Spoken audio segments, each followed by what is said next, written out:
In this short video, I will show you how to enable an external microphone on the Canon Vixia G60 Camcorder.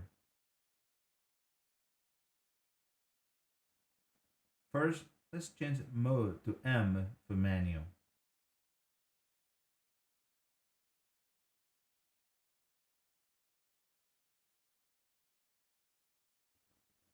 Now, press menu.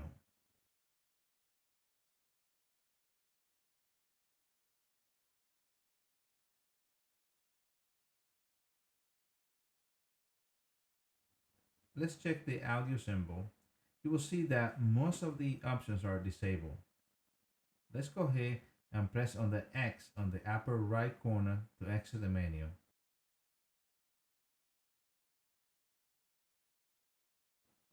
Press function. Now, scroll down until you see the audio symbol and select it. Select the M, which now is highlighted in orange for menu, and exit the menu.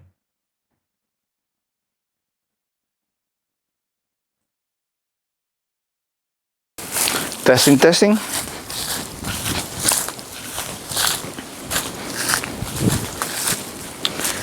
Okay, this is just a test to test my wireless mic, and I'm about 27 feet away from the camera, and just testing the audio after I made the changes to the camera. So as you can see, the wireless is working just fine.